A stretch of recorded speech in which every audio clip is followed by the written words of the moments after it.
біздің әлем бойынша робототехникадан бірінші орында алып келген. Арасында мұғалімдерімізді қорғай алмай жатамыз да. Бұған енді мектеп дайын ба? Мұғалімнің мәртебесін қорғау бойынша мысалы президенттің үкімімен, жарлығымен бұл барлық құжаттар бекітілді. Оқушы қандай да бір тәртіп бұзса, оны ата-анасы жауап береді. Баланың ата-анасы айыппұлға тартылатын заңда бекітіліп отыр. Сөздің ашығы арасында естсең, боқтық сөзі де бізге қарағанда көбірек айтатын шығар. Мектептің басты рөлі балаға үйретіп түсіндіру. Асқар, бір жағынан келісемін, бір жағынан келіспеймін. Сенің ойыңша буллинг деген не? Ең бірінші туалетке бармай үйрену керек деп айтатын. 4,5 сағат фокусыңды қою. Мен шақырып тұрмын, Асқар шақырмай бізді. Тек подкаст қойғанда шақырады.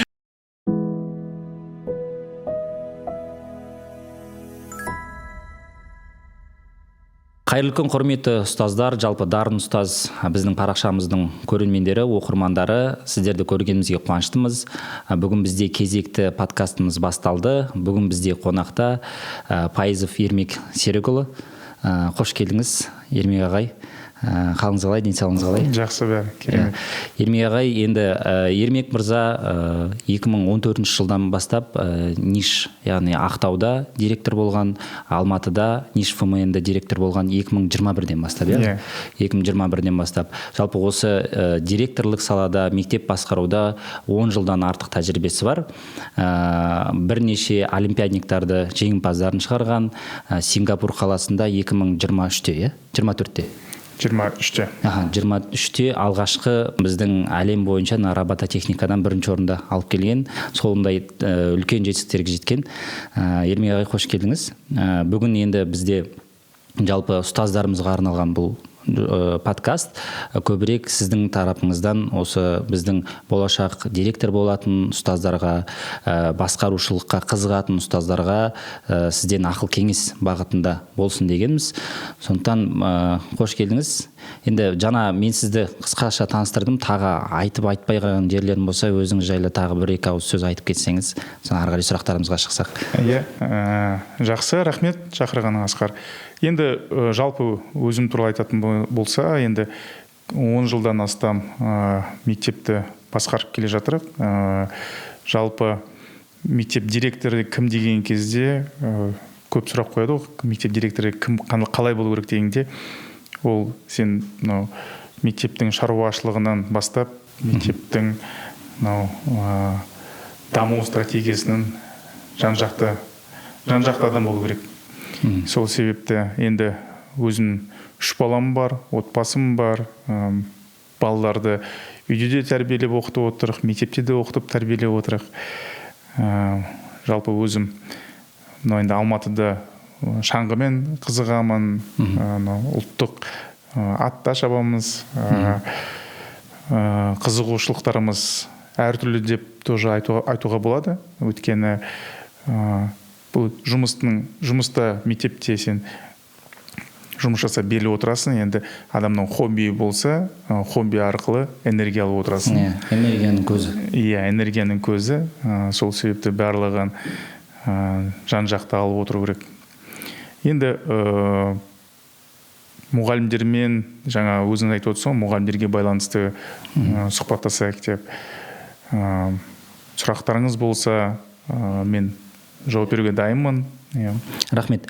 Енді Ермек ағай, біздің алғашқы сұрағымыз қазір таңда бұрынғы ата-аналар мен қазіргі ата-аналардың айырмашылығы бар. Мысалы, менің ата-аналарым мені мектепке апарып берген кезде сүйегі менікі, еті сенікі деп айтатын.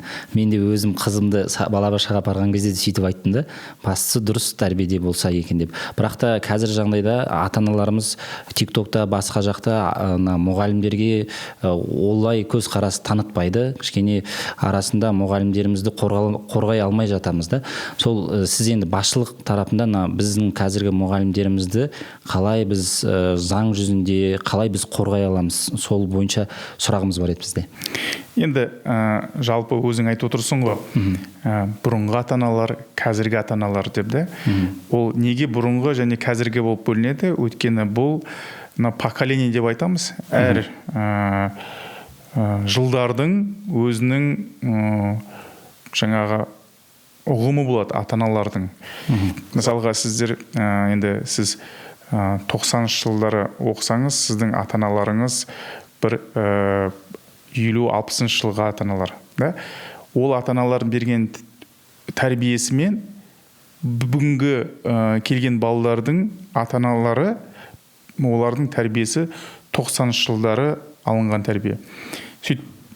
Баланың да дамуы, жалпы адамның дамуы да кезең-кезеңмен. Қазіргі мысалға ата-аналар көбінесе мынау интернеттен көп ақпарат алып отырады. Және де көбінесе интернеттегі ақпарат бірінші көздік ақпарат болып есептеледі, олар соған көп сенеді. Сол себепті ата-аналарды да мен өзім поколениемен бөлемін. Оған ешқандай жаңағы ренжісің, я болмаса мынау дұрыс, мынау бұрыс деп айтуға болмайды. Өйткені әр дәуірдің өзінің ата-аналары бар, әр дәуірдің өзінің балалары бар. Бұған қоғам бейімделу керек. Бұған жалпы құбылыстар бейімделу керек. Және де менің ойымша қазіргі кездегі ата-аналардың ашықтығы, мектепке деген қызығушылығы, және де баланың тәрбиесі мен білімнің қалай қаншалықты алып жатқан қызығушылығы өте жоғары. Ол дегеніміз қазіргі таңда ата-аналардың өзінің сана сезімі, баланың ертеңгі бүгінгі білімі, ертеңгі баланың жетістігі деп сенеді. Сол себепті қазіргі таңдағы ата-аналар баланың біліміне өте үлкен назар қойып отыр. Және ол дұрыс, бұл дұрыс бағытта. Бұған енді мектеп дайын ба? Мектептегі мұғалімдер, мектептегі құжаттар, мектептегі қағидалар сұранысқа дайын ба? Бұл уже екінші сұрақ.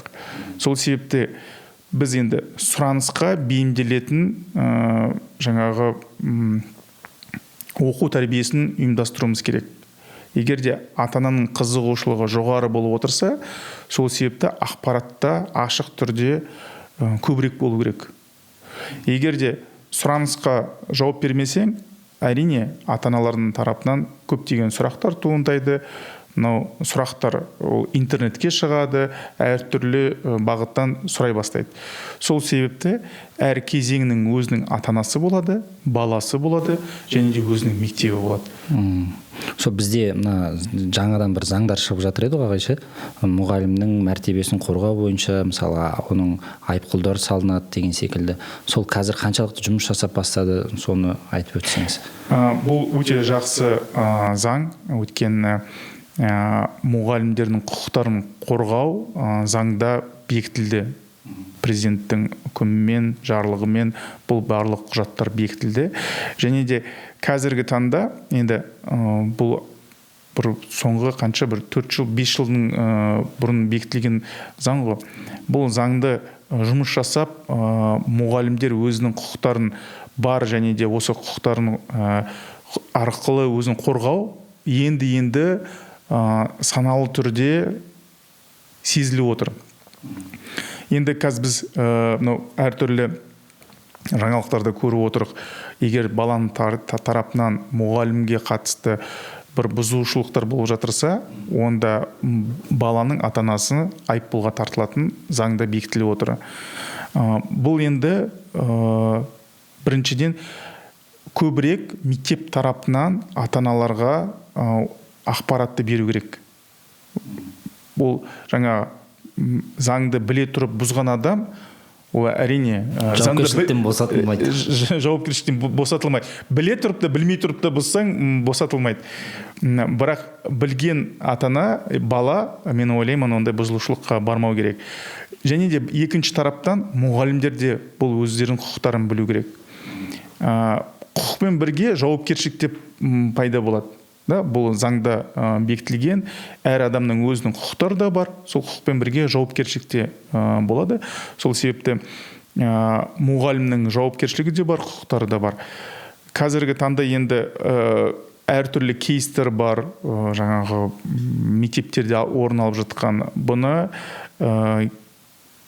кеңінен айтып отыру керек, және де басқа балдарға, басқа мұғалімдерге бұл сабақ болып отыру керек.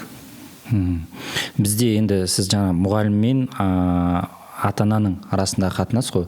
Ал мысалы егер оқушы қандай да бір тәртіп бұзса, оны ата-анасы жауап береді. Ата-анасы мен мұғалім арасындағы байланысқа келетін болсақ, мұғалімдерге біз қорғайтын заңдар бар. Бірақ та бізде ол заң бойынша бір жауапқа тартылған адамды естімедім да мен. Көбінде ол сол директор бәрін шешіп тастайды да, сол нені. Ата-ананың тарапынан көрген жоқ. Ата-ананың тарапынан немесе мұғалім тарапынан ата-анаға мен айыппұл салынды деген естімеппін да. Соны директор жеткізбей шешіп тастап отыр. Яғни сол моментте директордың рөлі, яғни фасилитатор сияқты болып тұр ғой, көбірек. Енді бұл жерде заң бұзылушылық дегенде бұл да классификация жасау керек та. Бұл жерде бұзылушылықтың деңгейі болады. Өзінің мысалға енді деңгейі бір кішігірім жаңағыдай өрескел бұзылушылық болмаса, онда мектептің ішінде мектепшілік ережелер бар. Соған қатысты олар шешіліп отырады әрине. Егер де бұл әкімшілік құқық бұзылушылық тарапынан болса, онда айыппұл салынады. Айыппұл салынған кезде бұл жерде өзінің құзыретті органдар бар, солар қарап отырып айыппұл салынады. Егер қылмыстық болса, ол уже қылмыстық деңгейде қарастырылады. Сол үшін бұл құқық бұзушылық өзінің сатыларына қатысты әртүрлі деңгейде болады. Әрине енді мектепте көбіне орын алатын ол кішігірім жаңағы мынадай балалық бұзушылық деп айтайын, жаңағы құқық бұзушылық. Мектеп болғаннан кейін ол оқытып отырып баланы тәрбиелеу керек. Егер біз әртүрлі жаңағы баланың жасаған жаңағы бұзушылықтары болса, кішігірім, оны біз әрқайсысын жаңағы құзыретті органдарға шақырып, оның барлығын бүйтіп істеп отыратын болсақ, ол баланың өміріне және балаға үлкен мынандай бір өмірінде дақ қалдырады. Мектеп болғаннан кейін, мұғалім болғаннан кейін көбіне мектептің ішінде бұл кішігірім бұзылушылықтарды шешіп отырады. Мектептің директоры жаңа өзің айтқан сияқты фасилитатор болып отырады. Медиатор, ата-ананы шақырасың, мұғалім шақырасың, мектептің психологы бар, оны қарастырып отырып, ережеге сәйкес өзінің этаптары бар. Соның барлығын ең бастысы балаға түсіндіріп, бұл бұзушылық және де қайталанбау керек екенін мектептің тарапынан, ата-ананың тарапынан жеткізу керек. Бұл өсіп келе жатқан бала болғаннан кейін ол түсіну керек, кішкентай мынандай бұзушылық оған жол берілсе, ертең өсе келе ол үлкен мынандай бұзушылықтарды жасайды. Сол себепті мектептің басты рөлі балаға үйретіп түсіндіру. Сол мысалы оқушылардың тарапынан қазір оқушылар жаңа сіз айттыңыз бұрынғы заманның ата-аналары и қазіргі заманның ата-аналары болған секілді, бұрынғы заманның оқушылары бар и қазіргі заманның оқушылары бар. Қазіргі заманның оқушылары сөздің ашығы арасында естісең, боқтық сөзді де бізге қарағанда көбірек айтатын шығар. Буллингті да тек қана оқушы емес, мұғалімге қатысты да буллингтар болып жатады да. Енді осы мұғалім тарапынан біз қалай осыған төтеп бергізе аламыз? Соны айтып кетсеңіз. Асқар, бір жағынан келісемін, бір жағынан келіспеймін. Мысалға өзіңде мектептің кезінде оқыдың. Енді әр адам өзінің мектеп кезеңін салыстырса, бала кезінде сен балалықты жасайсың. Сенде бала болдым, менде бала болдым. Бала кезінде балалықты жасайсың, ойнайсың. Қазіргі таңда неге бұл мәселелер кеңінен қарастырылып жатыр? Неге? Өйткені интернетіміз бар, қолымызда телефонымыз бар. Күнде ашсақ неше түрліні көреміз. Ол заманда не болды? Еш нәрсе болған жоқ. Ол заманда барлығы сол кіші комьюнитінің ішінде болып жатырды, сол қалып қалды.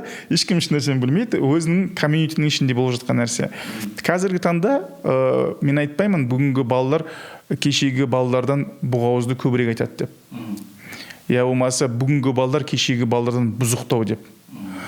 Әр кезеңнің өзінің балдары бар. Бұл кезеңнің балдары қазіргі таңда мынау цифрлық заманда дүниеге келіп, көзін ашқаннан телефоннан көрді. Қазіргі ақпараттың барлығы телефоннан алып отыр. Және де бүгінгі кезеңдегі балдардың ақпарат көзінің кеңдігі сізбен мен алғанда көбірек.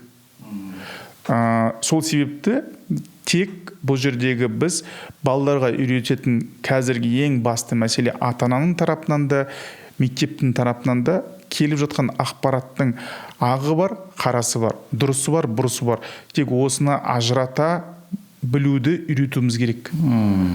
Сол контенттің ішінде дұрыс емес контент те бар, дұрыс контент те бар. Сол үшін қазіргі біздің ең басты мәселеміз сол балаларға осыны үйрету. Егер де осы мәселені үйретсек, балаларымыз ертеңгі күні бұл жаман нәрсені білу керек. Бұл жаман нәрсе екен. Енді жаңағыдай буллинг деп отырсың. Буллинг деген вообще мынау бізде ең кең таралып жатқан бір сөздің бірі деп айтсам болады, бірақ оның мағынасы барлығы біле бермейтін сияқты. Сенің ойыңша буллинг деген не? Буллит бөлу ма? Жоқ, буллинг деген, мен түсіндіріп айтайын енді. Психология тарапынан буллинг бірнеше рет жүйелі түрде бір балаға екінші бала қысым көрсетсе, ол буллинг деп аталады. Жүйелі түрде. Ал қазіргі таңда бір баланы соқып кетсе де буллинг дейді, біреуінен басынан бет қағып кетсе, ол да буллинг, барлығы буллинг болып жатыр. Ол кішкене біз анықтауымыз керек. Ол жүйелі түрде бір бала, екінші бала саған давление жасап отыр. Ол скрытый давление болады, ол открытый давление, ашық түрде болады. Сол себепті бұны біз ажырата білуіміз керек, не екен. Дұрыс. Яғни егер ол дәстүрлі жүйелі түрде қайталанса, мысалы бір реттік болса, ол хулиганство ма? Ол хулиганство емес, ол бұзушылық деп айтамыз. Мысалы, жаңағы бір баланы соқып кетті, болмаса екеуі сөзге келіспей қалды. Екеуі спорласып қалды. Біреуді жаман сөз айтып жүрді, болмаса қағып жүрді. Ол бір жаңағы эмоционалдық тұрғыда бір рет болған факт. Олны болды, сол жерде эмоциясын көрсетті, или физикалық тұрғыда, или жаңағы әртүрлі де, ол қақтығыс болды. Сол қақтығысты бір рет шешу керек, айту керек, түсіндіру керек болды. Біз барлығын алып қазір модный болып жатыр бәрімізде буллинг деген сөз. Сол үшін ол мұғалімдерге де, ата-аналарға да, психологтарға да жалпы буллингтің ұғымын кеңінен түсіндіріп отыру керек деп ойлаймын. Өте күшті болды. Мына жерде прям мұғалімдерге нақты көрсетіп айту керек. Өйткені шынымен біз бәрін бір сөздің мағынасын білмегеннен кейін бәрін бір топтастырып жатырмыз да. Әрбір сөз өзіне жеке болса. Енді Ермей ағай, сіз енді әкімшілік тарапынан болғаннан кейін бізде мектеп мұғалімдерінің тарапымен әкімшіліктің арасындағы осындай жағдайлар болған кезде қалай шешу керек? Қандай жағдайлар? Мысалы, бір мұғалім айтады, мен осы уақытқа дейін 6 жылдың ішінде маған мектеп басшысы сені өсірем деп айтқан дейді. Бірақ та мені өсірмей басқаларды өсірді, өзінің таныстарын жасады, маған қатысты дұрыс емес көзқарас танытты деп айтады мысалы. Енді жалпы мен айтайын, негізі мектепте әр адамдардың арасындағы қарым-қатынас біріншіден құжаттарға бағытталу керек, құжаттардың основасы болу керек.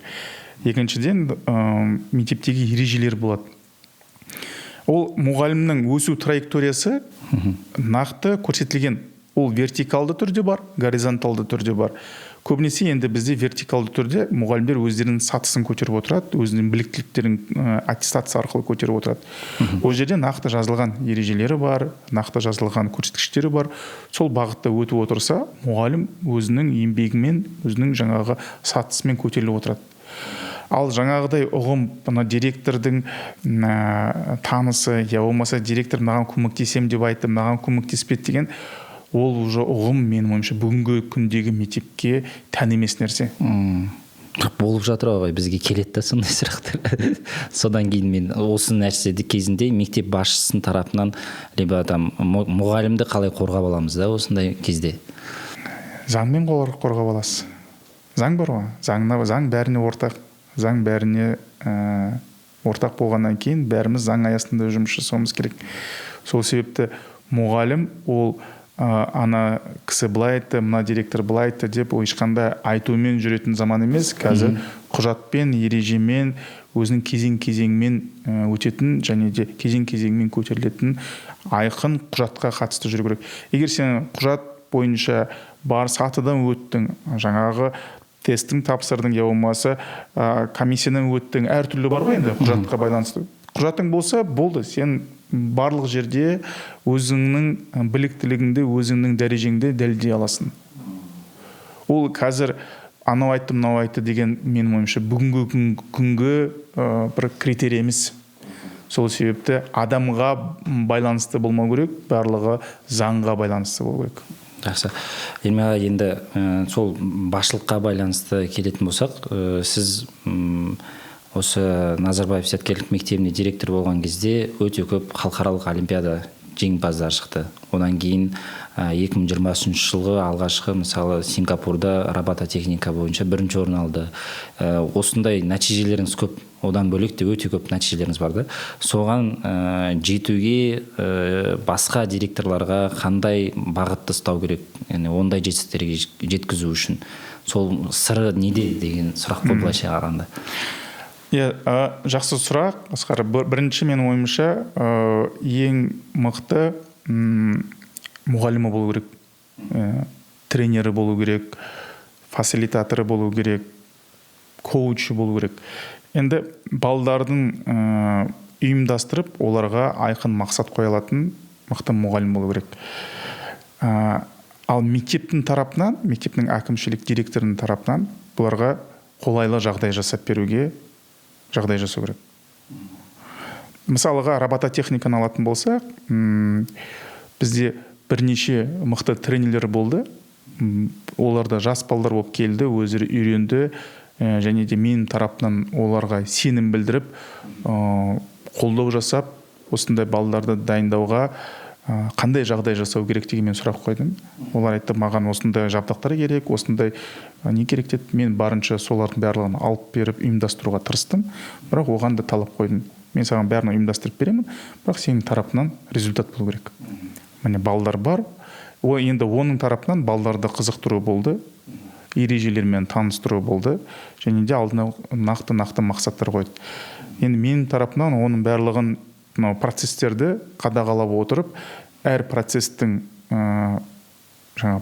кезінде, результаттың кезінде қандай көмек керек, және де өзімде балдармен сөйлесіп отырамын.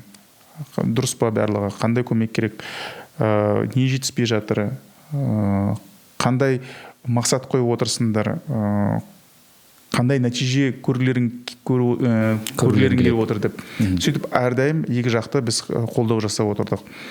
Соның нәтижесінде ата-аналар да өте үлкен қолдау жасады, мектеп тарапынан да и мұғалім тренердің тарапынан. Сөйтіп біз конкурстарға қатыса отырып, балдар өздерінің нәтижесін шығарды. Енді әр бағыт, енді бізде мысалы мектепте көп олимпиада бар, пәндік олимпиадалар бар. Пәндік олимпиада ол өте үлкен жүйелі, және де айтады жаңағы кропотливая работа. Енді қысқа бетіп майда жұмыстан біріне қосылатын нәрсе. Ол мынандай результат көрсетпейді. Сен бір күн бердің, или болмаса бір ай бердің, ертең нәтиже. Ол деген ең ұзақ мерзімді бастауыш мектептен басталатын жұмыс. Сол себепті бұған шыдам керек бірінші баланың шыдамы керек. Бала, олимпиадник бала, ол өте мықты төзімді шыдамдылы болу керек. Және бір орында қозғалмастан бір жарым сағат отыра алатындай кемінде бала болу керек. Одан мен сізге айтайын, оны қолдайтын ең бірінші ата-ана. Егер де ата-анасы қолдап, баламды осындай жағдай жасап, олимпиада, мынандай бастауыш мектептен бастап олимпиадаларға қатыстырып, апару керек, баланы алып келу керек, балаға материалдар алып беру керек, балаға қолдау жасап отыру керек. Сондайды ата-ана болса, үшінші ең мықты тренер болса, сонда баладан күшті нәтиже шығады. Сосын барып, біз мынандайды көруіміз керек. Ол кәдімгі математикадан болатын болса, 5-7 сағатын өзінің жаңағы сабағы бойынша өзінің мұғалімі болады. Одан мұғалім основасын, фундаментін қалайды. Ал тренерлер содан бізді, получается, сұрыптап алып, мықты малдарды ары қарай уже тереңдетілген қиын логикалық, математикалық есептерді бере отырып дайындайды. Енді фундамент баланың өзінен қалыптасады. Егер сен жыбырлақ болсаң, суперактивный болсаң, саған қиын отыру.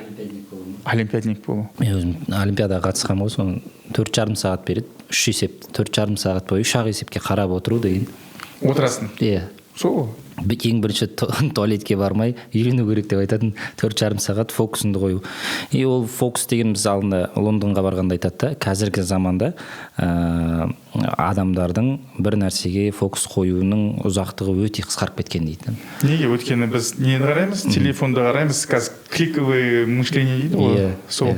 И нәтижеге жету үшін бір нәрсеге кемінде 27 минуттан артық фокус бөле алсаң ғана сен нәтижеге жетесің дейді. И олимпиадник болуы түбінде олардың басқа жерде нәтижеге жетіп жатқаны мүмкіндік береді. Мен де мынандай олимпиадник ретінде сұрақ болатын. Сіз өзіңіздің бұрынғы шәкірттеріңізбен, олимпиадниктермен сөйлесіп тұрасыз ба? Ол кісілер қазір қай жерлерде жұмыс жасайды, немесе қандай деңгейде деген секілді. Иә, жақсы сұрақ. Енді мектептен шыққан түлектер, бізде жалпы Назарбаев зияткерлік мектептерінің түлектерінің ассоциациясы бар. Солар арқылы біз балалармен жылына бірнеше рет кездесулер ұйымдастырып отырамыз. Және де мектепте жылына дәстүрлі 1-2 рет мектептер балалар келеді. Жалпы енді менің тарапынан нақты жаңағыдай бір өзім не болмаса, енді көп қой балалар. Сен өзінің жұмыстарың бар. Шын айтсам, ондай көп хабарласпаймын. Бірақ балдар каникулдың кезінде өздері келіп отырады. Қысқы каникулда келеді, жазғы каникулда келіп, өздері қал жағдайымызды сұрап, ағай қалайсыз, жұмысыңыз қалай деп сұрап кеткен кезде бір марқайып қаласың. Енді менде Ақтаудан шыққан түлектермен бірнеше рет өзім іздеп кездестім, Алматыда келген кезде. Олармен чаттарымыз да бар. Чатта араласып отырамыз. Сол балдарымыз кеше уже үйленіп бастады, тойға шақырып жатыр. 1-2 тойға шақырды, бара алмадым, жұмыспен шыға алмадым.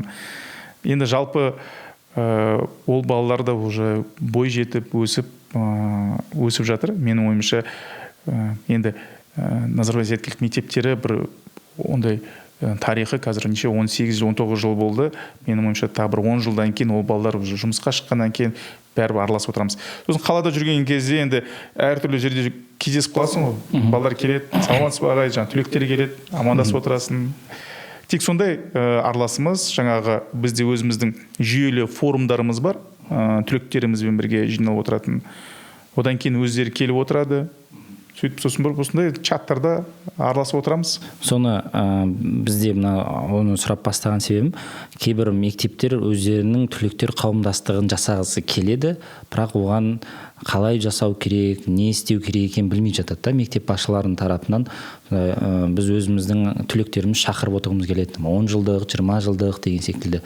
Соны мысалы жүйелі түрде жұмысты сіздерде оған кім жауапты болады, мысалы директорлық тарапынан?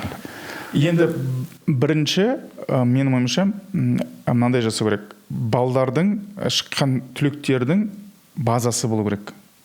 Базасында аты жөні, электронды поштасы, телефоны, адрестері, ата-анасының адресі, в общем, базасы болу керек. Сосын барып, енді егерде бір маманды мектептегі бір активный маманды бекітіп қойса, сол рассылка жасап отырады. Жаңа жылдарыңызбен құттықтап қояды, Наурызбен құттықтап қояды. Егер ананың барлығын, қазір енді платформа көп қой, туған күндермен почтасына я болмаса WhatsAppпен құттықтап отырса, бірінші тараптан мектептің тарапына эмпатия керек. Біз сіздерді ұмытқан жоқпыз, біз сіздерге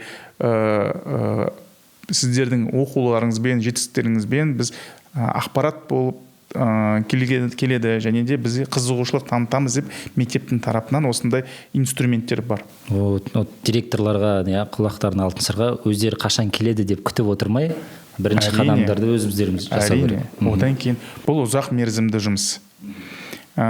Негізі мынау енді студент біледі, әрқайсы студент болған кезде сенде жаңағы годы выживания дейді ғой, 5 жыл сен жаңағы ешкім саған қызық емес, еш нәрсе қызық емес, саған оқуыңды оқып наныңды тауып, в общем студенттік өмірің біту керек. Студент 5 жылдан кейін тағы 5 жыл оның өзінің аяққа тұрып жұмысты тауып жұмыс болу керек.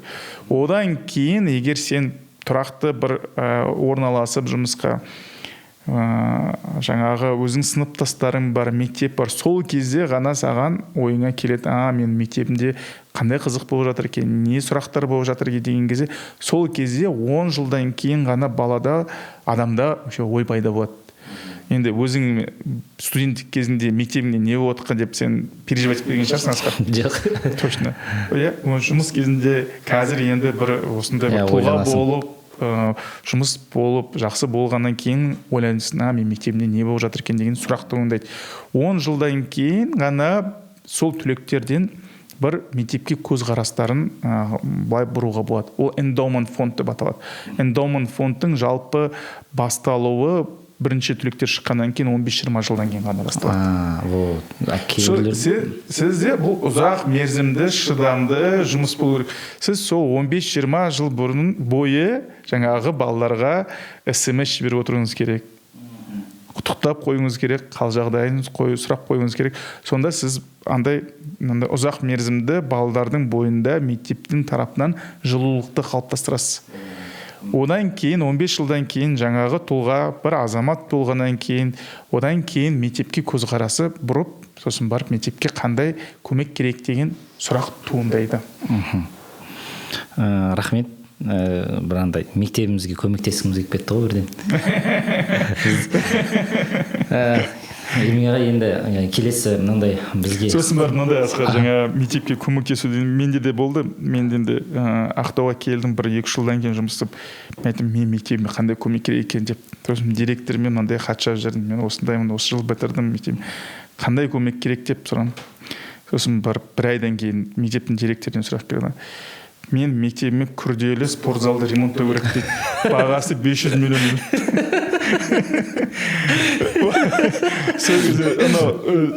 Сұрағанды да бергенде де кішкене не болды. Мен кәсіпкер интерактивный панель сұрағаным ба деп. Мен сосын жауап бердім. Енді менде ондай мүмкіншілік жоқ. Қандай басқа көмек керек дегенде жоқ. Маған тек қана спорт залдың күрделі ремонты керек дейді. Енді ол жерде де сұраныстың да жаңағы мөлшері болу керек. Түсіндім ғой. Ертең жаңа директорлар 15 жылдан кейін барлық түлектеріне осындай үлкен запрос жасамау керек. Ол былай да адам егер директордың тарапынан дұрыс сұраныс болса,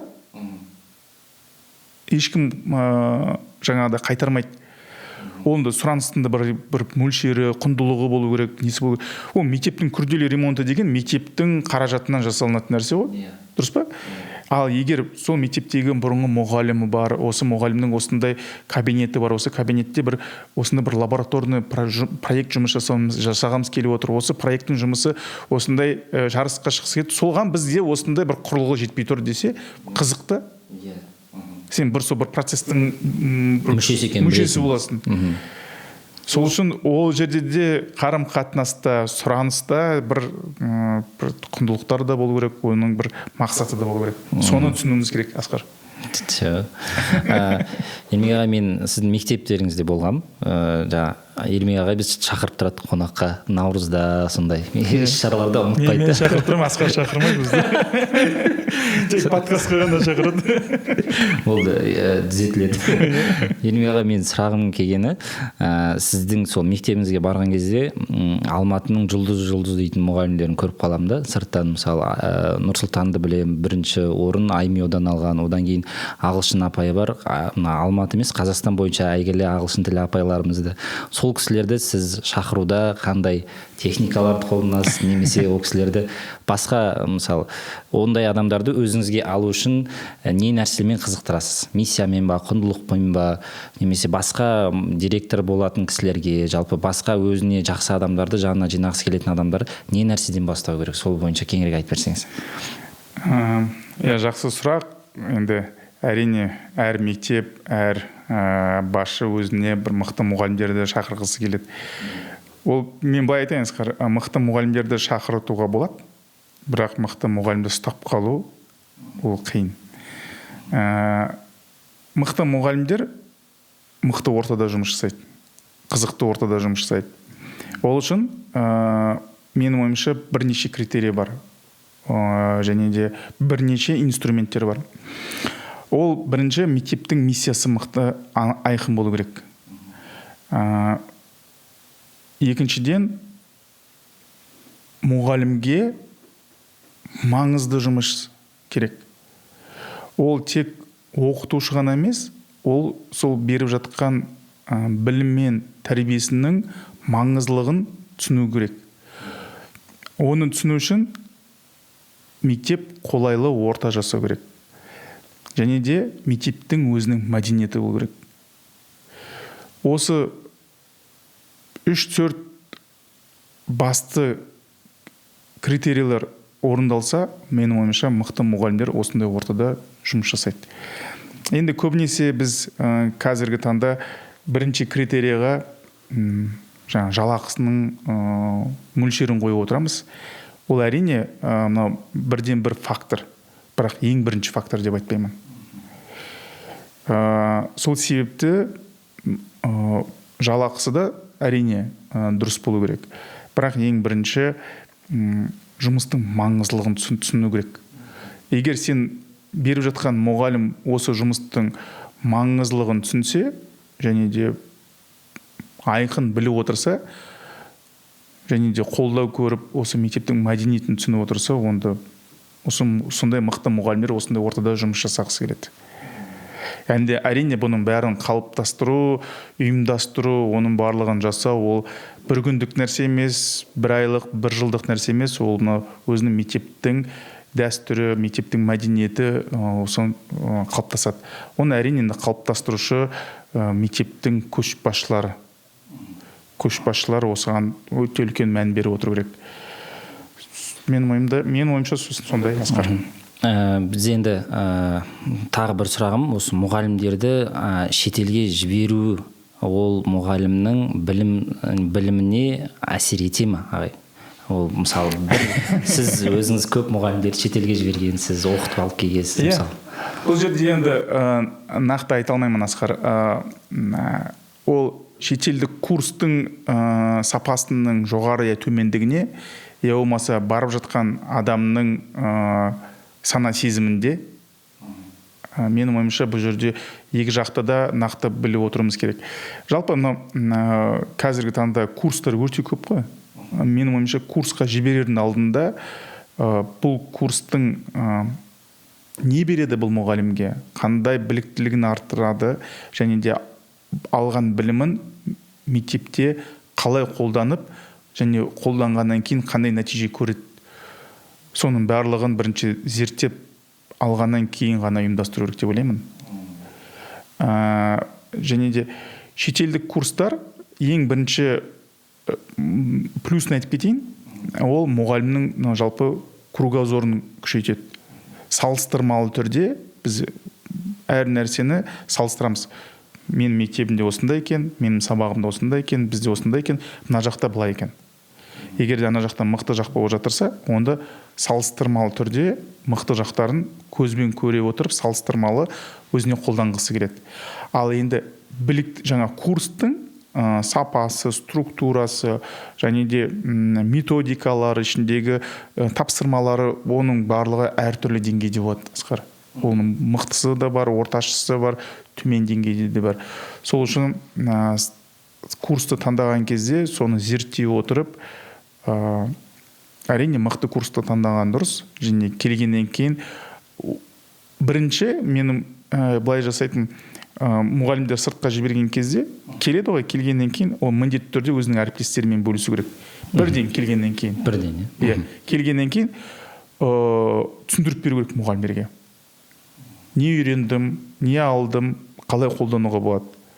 Одан кейін 1.90 бойы мұғалім егер қолданып нәтижесін көрсетіп жатырса, онда ол кішігірім мындай бір зерттеу жасап, сол зерттеудің нәтижесін мектепке көрсетеді. Әрине, бұл 100% барлығына тиесілі болмайды. Өйткені бір курстар жаңағы жақсы жағынан болып жатады, екінші жағынан бір курстар просто барып келдік, курс болды. Қыдырып келдік. Иә, енді сөзін ашығын айту керек. Бір курстар болады, шетелге барып келдік, көрдік, мықты екен деп.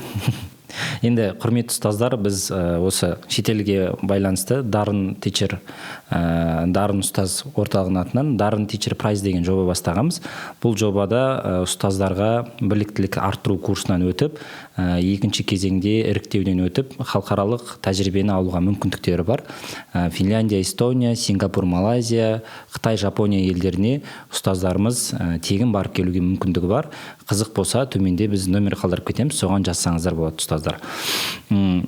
Илмей ағай, менде енді ұстаздарға қарай бағытталған болғандықтан, ұстаздар мысалы директорлық мансапқа қарай қызықтырса, ол кісілерге не нәрселерді қазір жасау керек? Алғашқы мысалы шақтарын айтып берсеңіз.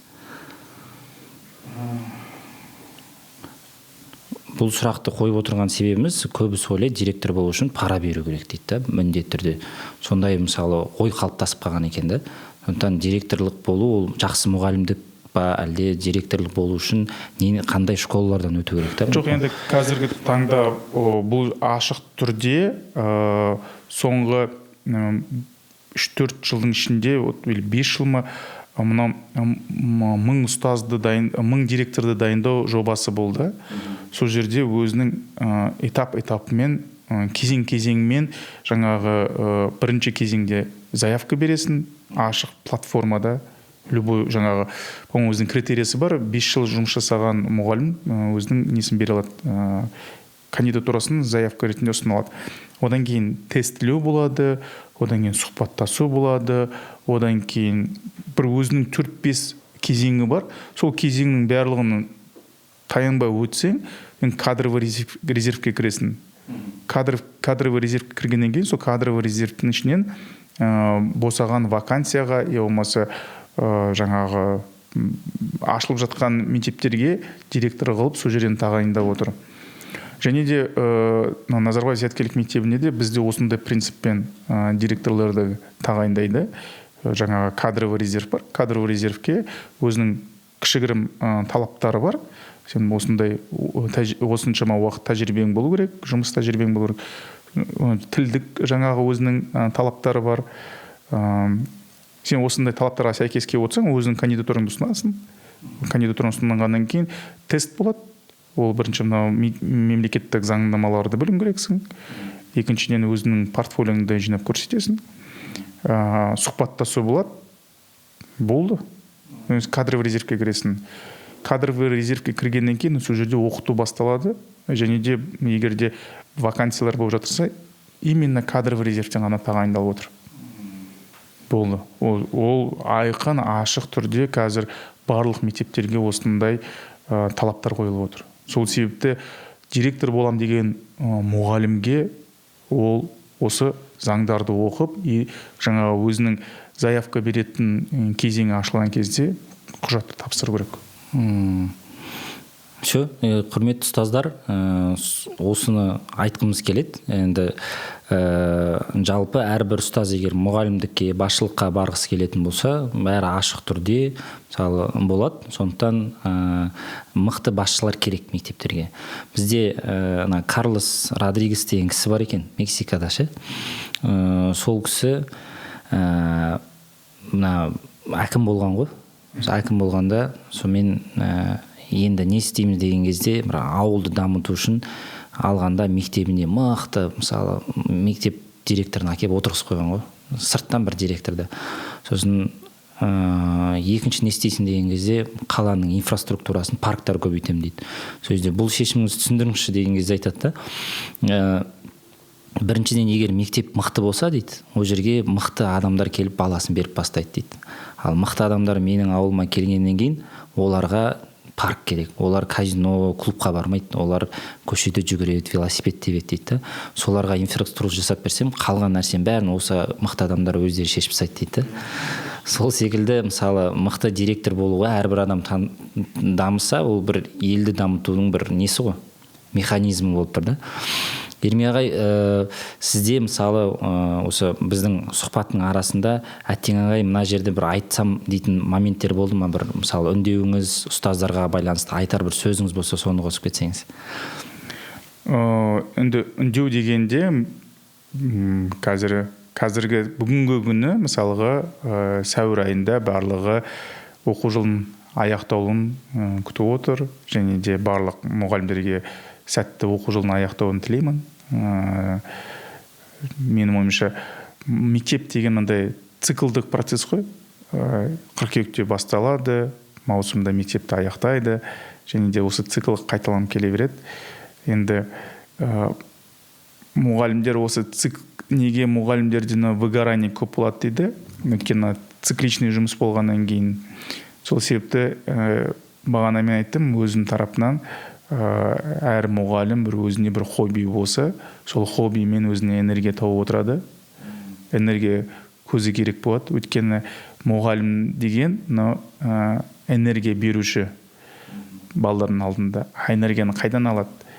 Энергияны отбасынан алады и хоббиінен алады.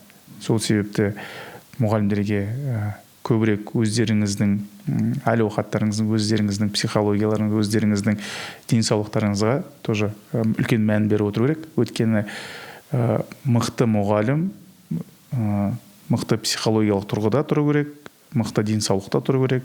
Сол себепті осының барлығы мұғалім жан-жақты қарап отыру керек өз-өзіне де. Ұстаздар, сіздердің қандай хоббиларыңыз бар, соны астына жазып кетсеңіздер, білгіміз келеді. Ермей ағай, сізге көп рахмет. Бүгінгі сұхбатқа келіп, вақытыңызды бөліп, өзіңіздің ойыңызбен бөліскеніңізге. Жалпы бүгінгі сұхбатта біз сол ұстаздармен оқушылардың арасында қарым-қатынас, ұстаз бен мектеп басшысының арасында қарым-қатынас, ұстаз бен ата-ана арасында қарым-қатынасты талқылауға тырыстық.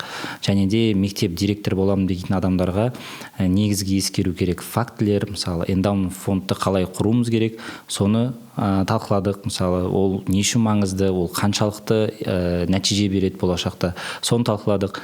Өте ауқымды және де жақсы ақпараттар болды деп ойлаймын ұстаздарымызға.